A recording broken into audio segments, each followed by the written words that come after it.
Hey, it's Mary Bicknell, and welcome to your last installment of this 6-week series on like how to have a majorly fantastic life, right?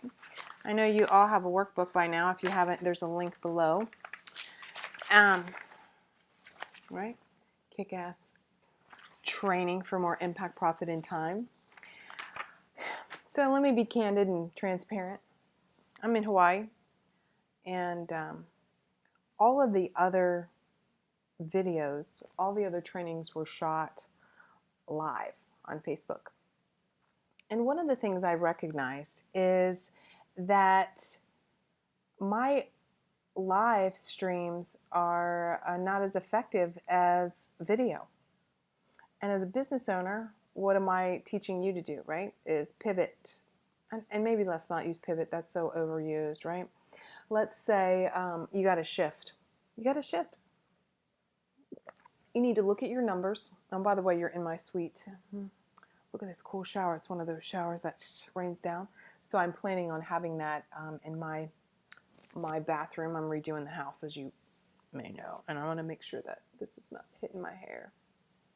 Anyhow, so the reason that I'm shooting this video for you instead of doing the live stream tomorrow at 10 a.m.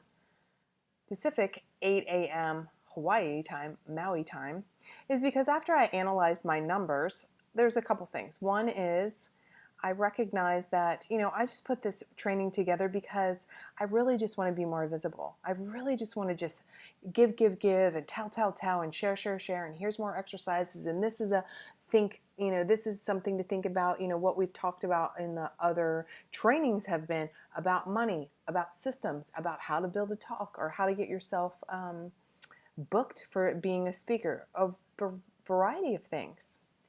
And what I recognize is, when I put this together, I didn't advertise it. I didn't, put a Facebook ads together and those kind of things. And Facebook is crunching down a little bit on doing any business-related live streams from your personal page. So clearly I don't want to, mess anything up there. This will be uploaded to my personal page, and for whatever reason, I don't know, that's a little different. So in the future, though, I want to invite you to join the group that I've put together, and I'll be sending the link out to you another time, and you can join that because that's going to be more where I'll be involved. I'll be able to answer questions more directly. I'll do more live streams. I might just be able to pop in there and just be like, hey, this is a thought. This is an idea. This is Friday. Go do this. Try this. Today's your Friday action-packed weekend. Get yourself, whatever. And I think it will be so much more effective. And obviously, more effective means better for both of us, right? More effective means that my time will be better served, and I'll be able to do more for you, with you. So anyhow, that's the deal on that. I just got back from eating some fish tacos. I'm in Maui. So today's topic, I guess this is another thing. I've really been thinking a lot about this. Today's topic, or tonight's topic, because it's like 8 o'clock here. Tonight's topic, sorry if this is scratchy. I just want to get my hair out of here so I don't keep rubbing against it. So tonight's topic is loving yourself even when you're so busy you barely know your own name. And I don't know about you, but whenever I go away on vacation, I have to start analyzing how I have been prior to that vacation. Because sometimes, when I get in vacation mode, I think, God damn, why am I not like this more often? Why am I it's almost like I forget who I am on vacation. There's like business Mary, and it's all, we have all these faces, right? Your wife, mother, lover, friend, daughter, and then there's like vacation you, or there's the girlfriend you, right? So anyhow, I'm in total vacation mode. Like everything is handled at my house. Well, at least I haven't gotten any texts or phone calls, so I'm just going to assume I'm going to just have a knowing that everything is fine. And so as I've been in vacation mode, can I be candid? I don't know that I've ever shared this before. I'm kind of maybe this is a hot flash, or maybe I'm just sweating, but you know, I have terrible anxiety, and I've never spoken about that before, and it's a little challenging for me to talk about it because sometimes it takes me by surprise. It's been a long time. Maybe I'm having a hot flash, or I'm trying not to be anxious right now. It's been a long time since I've had anything come up, except for while I've been here on vacation. And the other day, you know, actually it was like, you know, 3:30 in the morning. I woke up and just like after a nightmare, just in a fright, and started just being like, I don't even want to tell you, you know, I just got up and I was just like, kind of in that crazy kind of anxiety space, almost nearly having a panic attack, which I haven't had in years. And I had to think, good God, have I been so, right? This is all about loving yourself even when you're so busy you barely know your own name. Have I been so busy that it's like almost difficult for me to be relaxed? Who is that? I want to be with the relaxed Mary more often. And so I thought, okay, how am I different when I'm on vacation? What am I like? And how can I incorporate this into my everyday life? What would that look like? How can I have, and so for me and for you, I want you to think about, what are you like when you're on vacation? For me, I feel much more carefree. I have even a better sense of humor. I don't feel, short of that anxiety thing, I don't feel so uptight or have that compulsion to be busy or the need to make sure that everything's on my list. Now, granted, I've been in the middle of restoring my house. That's stressful. And I mean, we've had the contractor we've had to sue, you know, we've had the great contractor now, but it's taken much longer. Then you have to decide, do you want a swarm of bees to come in and get it all done, or like one person at a time? And I don't like chaos. I don't like disruption. I like a schedule. And so to have people coming and going when John and I both work out of the house. Anyhow, so when you're so crazy busy, and you know how I hate that. Like, how many times have I said, like, rip off that crazy busy badge. Nobody gives a shit. Nobody cares. We're all busy. So how can we love ourselves more? And to me, I love myself more in vacation mode. You know, I'm much more conscious of what I eat, just because everything is a little slower pace. You know, I go to bed earlier. Maybe I'm not as impatient. Maybe like all of those things. So how can I incorporate this more into my life? How can you incorporate more of whatever it is for you to look relaxed? You know, one of the things, we had a cabin this year. We rented a cabin, and we're now looking to buy a second home. And I recognized, like, oh wow, I'm like this at the cabin on the weekend. It's like, wow, how do I forget? It's like, you know, the same, like I said, the training, you know, like, you're so busy you don't even know your own name. I don't know that that's true, but I think it's more that I forget what it's like to be chilled out more or relaxed more. And I mean, like, let me tell you, at the end of the day, I can sit down and watch a little bit of Bravo TV, no problem. But that's more escape, right? That's more like I just can zone out, and I don't have to be in a, it's not even relaxing. You know what I mean? It's just like you're just mindless. I can just be a voyeur watching other people. Plus, I'm a behaviorist. I'm a cognitive behaviorist by training. I can't turn that off. I'm fascinated with people. That's why I love you. That's why I love you. And I want the best for you. Namaste. I'm sorry if it sounds like I'm kind of rambling. I'm really just trying to be honest from my heart here. What are you like when you are so busy you don't know your name? And what are you like when you're on vacation? Or when you're in a relaxed place? Or when you know you have that relief? You know, the other day I sent out a Monday mental moment. And if you haven't seen that, I'm going to post that on my fan page, Mary Bicknell's fan page. But it was all about relief. what does that look like? How can we have more of that in our lives? And doesn't that mean that we're taking better care of ourselves when we're just in a place of like, oh, everything's fine, everything's handled, everything's good? Now, that's all the truth part. The logistics part of it, the reality part of it is you have to have a system to make that happen. It's not just going to happen by itself. You have to have something in place to make that happen. So, I have a house manager, an assistant, right, who's taking care of the cat, letting in the contractor, all that. I've got a contractor.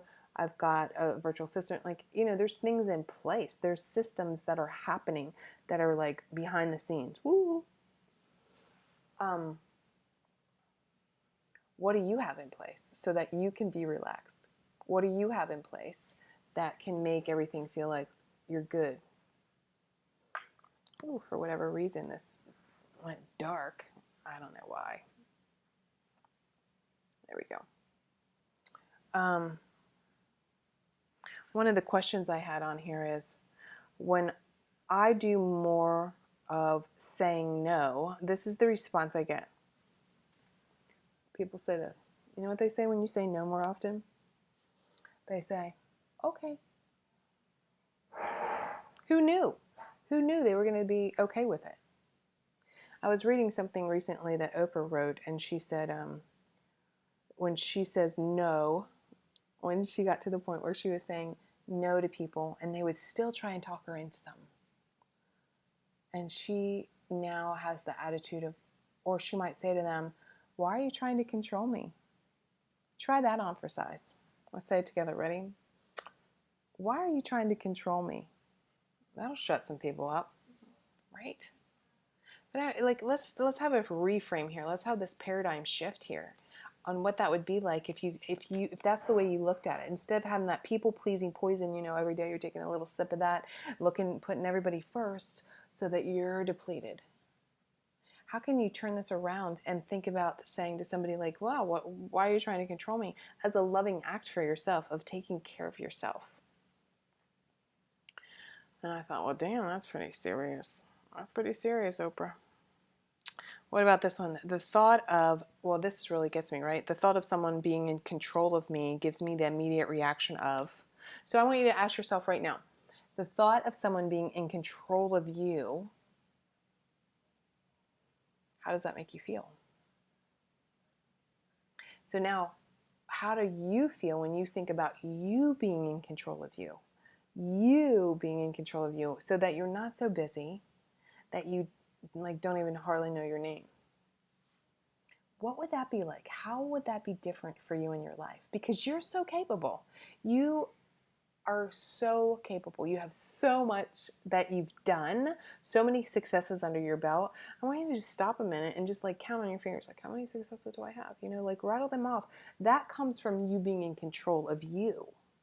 You being able to follow through with something, you be able to set a goal, you're able to look at yourself and I'm going to do this thing. And why do you do that? You do it for yourself, for loving yourself. So what can you do more frequently that allows you to be in that space? Being in control, feeling centered, being like, I got this thing, being able to, is it that you have to have a serious conversation with the husband? Is it that you have to, let some people go out of your life that really aren't, giving you a cheerleading, right? Isn't it about having people surround you that want the best for you? That they just think I want the best for you, right? That's what it's all about. And so I think about that. So it's if someone being in control of me, how am I not being in control? And so why am I, or how can I be more in control of myself so that I am more of this relaxed vacationary? So when I think about it and I get serious about it, and let me tell you, this is obviously a little different than I thought it was going to be for a live training. I mean, I had some other things I wanted to share if I was going to do this live. But obviously things work out the way they're supposed to, and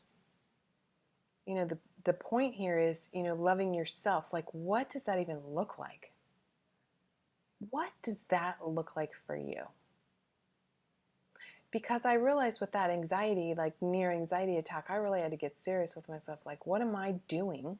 What's happening that I would even be on the brink of that? Like, why is it that I'm just like even worried? Am I just so in the go, go, go mode? And I mean, I think I'm not. I mean, I have some serious tight systems, but sometimes when you're just going and you're pushing, and I think the whole thing with the house, that's been a, that's been a, like it's been a very serious undertaking. Every square inch of that house, inside and out, in an acre. Like, I can't even, I'll show you pictures one day, as soon as it gets done. But what happens when you get to that point where you need to learn to relax? What does that look like for you? And is relaxing self-love? Right? I've heard somebody say once, and she said, she's like, Mary, people tell me I'm so busy with my business that I need to come up with a hobby. Like, I should crochet, or I should, jog, whatever it is. And she said, that's crazy. I love my business. It's kind of like the same thing I was telling River the other day. She sees me work and she thinks I work hard or a lot. No, she doesn't say you work hard. She says I work a lot. But her perspective is a little different because she sees her dad and I home, and because we can kind of weave our schedule, our time behind the computer in, she sees us working, quote, a lot. When in reality, like, hello, we're taking you to school. I'm at school. I'm volunteering. We're there when you get off school. And so, yes, we might be answering an email or whatever, That's her perspective. That's one perspective. So how do you look at this? How do you make this decision? What does relaxing look like? What does go, go, go look like? How can you be more loving to yourself? I guess it sometimes falls back to that mother guilt, right? About we're so busy sometimes building our business or doing whatever. And this goes back to that woman who like has a hobby, and she's like, my work is also my hobby. It's not just my business. So it's not really her hobby because she's very successful, but it's also, it's a way of life for some of us, right? It's like who we are. I'm in the self-development stage. I'm in the personal development stage. I'm in the systems thing. I'm in the make money. I'm in the grow. I'm in the I'm fascinated with this. I'm just like fascinated. I'm fascinated now with Facebook ads. I mean, oh my God, who knew? I have a 52.99% conversion, like an 8 relevancy score on some stuff. So I'm like, this crap is working. It's fascinating to me, right? Because it's all the way people think and the psychology. I love it. So when do we turn that off, right? And how does that roll into, are we so busy that we don't even know our own name? So this is only a decision that you can make for yourself. But I want to talk a little bit too about what happens, for people, what do successful people do? Because I consider myself very successful. And then I think, okay, well, let's look at some of the big heavy hitters, right, that are out there, like the billion-dollar people. And I think I'll create an infographic about this, but and some of the research is, obviously they get up early, like we've heard that before. So do you get up early? And then I think, okay, I know some people, they're like, I'm not a morning person. Okay, well, is that good? What does that even mean? Because there's people that are night owls, and that's when they can get their best work done. I'm not one of those people. So they get up early, no, this is more than 3 things. They get up early, they exercise daily. I need to get better about that. And they plan their day. Well, I definitely plan my day. Do you plan your day? Have you planned out the year yet? So you plan out the year, then you plan out like the months, the weeks, then the days. Now, I'm not necessarily a big proponent to plan your whole business out for one solid year. I think you can do that in part, but you've got to leave some flexibility in there. And because things change, you're going to grow. You might have a new idea, but you can't just wing it for like a whole year and expect to be successful. Like, that is not reality, right? That's not reality. One of the big things that people do that are successful is they see time as finite, right? So that's my big theme, right? How to have a big, bold life in business, right? Be bold, be a brave, outgoing leader, determined to make a big impact, a big profit, so you can do whatever the hell that you want to do whenever the hell you want to do it. That to me is my definition of success. But they see time as finite, so that they are moving toward their goals. They're moving toward them, and they hit them or they don't. But they don't see failure as like some big failing. They're not like, oh my God. Like, we do so much emotionally as women. We're just like, we hold on and we gnaw on that damn failure. And it's not good. We just hang on to that too often. So they don't see it as failure. And then they also invest in themselves. I'm at that point in my life and in my business where, like, I have zero tolerance for people who, like, are trying to just get every little freebie something without investing in themselves, because it's exhausting. It's exhausting to me. It's exhausting. I've spent so much money on my business and myself, and why the hell wouldn't I? How could I ever ask somebody to spend money if I wasn't willing to spend it on myself? I couldn't say, like, you need to invest this amount in yourself through me if I'm not doing the same through somebody else to help be a mirror and help, and help speed up the process, right? That's part of it. Investing in yourself. What do you do to invest in yourself? Okay, so for me, it's not just about coaching. It's not just business stuff. I invest in myself because I have a housekeeper. I invest in myself because I have a house manager. I invest in myself because all of these things. And vacation. This ain't cheap, let me tell you. First class. Beautiful resorts. Staying in a nice, gorgeous suite. The ocean is like right there. I mean, it's worth every penny. So it is an investment in myself. What do you do to demonstrate to yourself with money? What do you do to invest in yourself? Maybe you have a great yoga teacher, but what are you doing right now that's going to help you move your business to the next level? Move it forward. Get off this plateau. Stop dicking around. Go for it. And go for it methodically so that you are not going crazy. So crazy that you don't even know your name. Right? What would that look like for you? So, thanks for being flexible. Thanks for understanding about the reality that I'm going to tweak and bob and shift when my business needs it. And then I know that for me and that the people that are watching my videos are my great clients, and that the live stream piece on Facebook, I need to be aware and careful of as they're shifting and they're changing some of their policies, that I don't want to get, shut down my whole business, right? Shut down my personal page and my regular page because I'm doing too much, quote, live stream business, Facebook Live. So I want you to direct email me, mary@marybicknell.com, and I want you to tell me, and this is for you, obviously, but let me give you a couple exercises to do. Like, who are you when you're in that place where you're just so busy that you don't even know your name? And we talked a little bit before about blind spots and what triggers you. So when you're so busy, what triggers that? Where is that coming from? Is it because maybe somebody else is in control? Because you've said, here's my power, right? Or you've thought, you have to say yes for a reason? Why? You can say no. Try it a couple times. What else? What else can you do right now? I know your mind is like, well, I could do this, I could do, but what else? Like, dig deeper. Go deeper. Be bold. Have some courage to, like, really examine it. And the next time someone is saying, no, you can't do this, or I want you to do this, and you say no, and they're like, say, like, why are you trying to control me? Why are you trying to control me? I want you to share that with me. And remember that you're a leader and you can do whatever you set your mind to. This is what I say to myself a lot. Ready? Today, I will do what others won't, so in the future I can do what others can.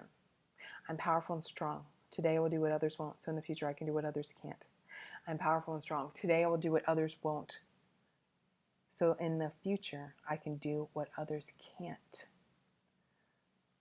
I'm powerful and strong. Today I will do what others won't. So in the future, I can do what others can't. I'm powerful and strong. Today I will do what others won't. So in the future, so I can do what others can't. Today I will do what others can't. What do you want that to look like for you? Say it with me right now. I'm powerful and strong. Today I would do what others won't. So in the future, I can do what others can't. And you know all those people. You know them. They can't do certain things. They can't take their kid to school. They can't afford whatever, their house, the car, the purse. Like, I don't care. I'll spend money on what you want. I will not. It's not about judgment. It's the point of they can't. Why? Because they won't do the work that needs to happen. The mental work, the systems work, they won't do it. Don't you be that person. You be the person who will do it so that you can have that big dream. Oh, I could just go on and on about that. Let me tell you, so one of my dreams is coming to Maui like every year. And that'll happen. Maybe the next time we'll have a retreat. I'm already going to meet a couple people here, which is cool. All right, so I could talk to you all night because I got my cup of tea and I'm feeling more like, oh, I just wish you were here, right here. I picture you all here. And my heart is with you, and I believe in you. Go out and be bold. See you next time.